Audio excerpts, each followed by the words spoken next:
Hey there, comic book friends! It's time for that magical time of the week for most of us. New comic book day for me at my house. Friday, that's when I typically get my books. There's my big pile of books. We'll check it out and see what I got this week.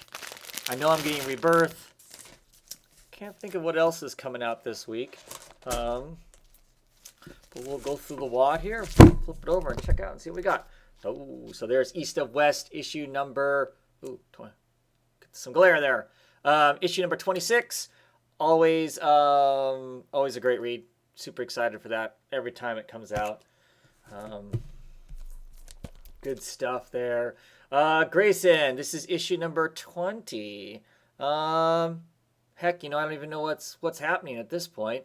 They defeated kind of the spiral thing that was going on, and love that cover. That cover's a Janin cover. Of course, the inside's not. It's by the old people. We'll see how Grayson turns out. I actually really enjoyed last issue. Justice League 3001. I believe this is the final issue of this, which is fine by me. I haven't really been too super excited about it. Looks like more of it's by Dorian and other artists on it. So I'm excited about that because the art was one of my big issues with it.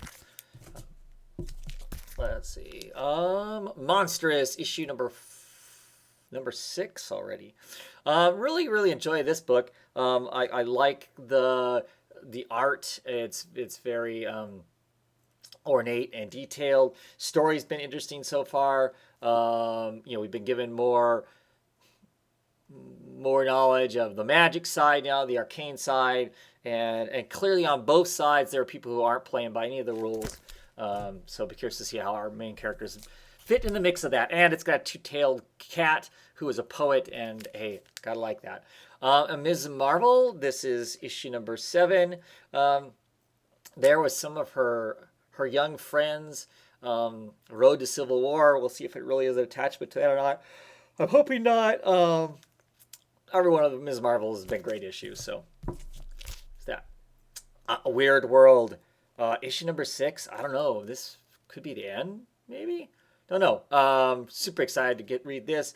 This will be way at the top of my list. Probably the second thing I read out of this pile. So, yeah, super excited to get to read that. What else we got? Hellcat.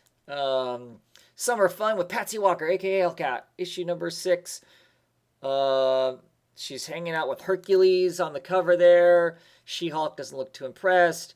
It looks like they're kind of carrying some tridents. So I don't know if they're going to go down to the sea, if we're going to have a Little Mermaid issue or not. Always kind of a fun book. And here we have Tokyo Ghost, issue number 7. Only 3 more issues after this, and then it's taking a long hiatus, it seems like. Look at that. Awesome. Red Panda there. My daughter will be stoked to see that cover. She's a huge Red Panda fan. That is just a cool looking character. Really looking forward to reading that. Doctor Strange number 8. That's an interesting cover. Last Days of Magic part 3. Yeah, whatever. But looking forward to reading it. It's been nothing but good. I like my hipster Doctor Strange. And of course, the extra fat DC Universe Rebirth, which I got for 75% off, so I believe that comes out to about 74 cents for, 60 pages or something like that. Top of the reading list. That's going to go to the top of the reading list. Be the first thing I read. Looking forward to it, checking it out. I've actually been pretty spoiler-free. Like I said, this is Friday for Mimi Guy Books, and I know there's some Flash stuff that goes on in it, but I knew that anyway, because, I mean, it's DC, and anytime there's any sort of a multiverse kind of a change or anything along those lines, it most inevitably has to do with Flash running really fast or really slow. Daredevil issue number 7. Little Lecter there on the cover. Curious to see what's going on here. Curious to see if we get to explore any more of the fact that, of course, Matt Murdock has pretty much somehow wiped away everybody's memories of him being Daredevil. So it'll be cool to see exactly. Hopefully we'll get more of that storyline. Always like Elektra, so that should be fun and entertaining. Suiciders, Kings of Helle. I really enjoyed the first two issues of this, so I'm looking forward to seeing this too as we get this kind of, in the part of the city that's fallen in during the Great Quake, and, how the poor people are living, what their environment is, and all that kind of stuff, and this kind of ex-suicider that's been kind of running a pawn shop, and what all the aspects are going to go on there. So very much looking forward to that. And always enjoyable and interesting Starve issue number 9. One more issue after this, so I'm curious to see what this sets and how it's going to, where this is going to come to an ending. Is this the issue that sets that, or is there something else? Always enjoyable too. Big yawn. It's that time of the day for me. Issue number 5 of Suicide Squad, Most Wanted, Deadshot Katana. There could be only one. And this is number 5 of 6. So, this will set up the last issue for each of these things. Actually looking forward to this whole Deadshot thing. That's going to be really cool to read that. Somewhat interested in the Katana story too, which is interesting because when I started reading this, I was more interested in the Katana story, less interested in the Deadshot. The Deadshot has become really cool. We'll see if Buccellato doing the Deadshot story will be able to finish this thing out in the next 2 issues.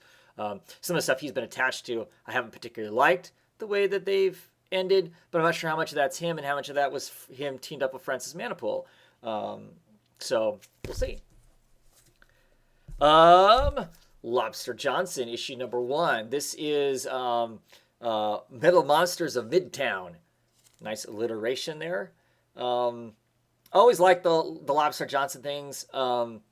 So to be curious with these big metal monsters, that feels like it kind of moves outside of the the whole Hellboy aspect of it, the supernatural and whatnot. So we'll see if they're driven by, I don't know, brains of deranged elephants or some other spiritual type thing, or if it really is a mechanical thing that they're fighting.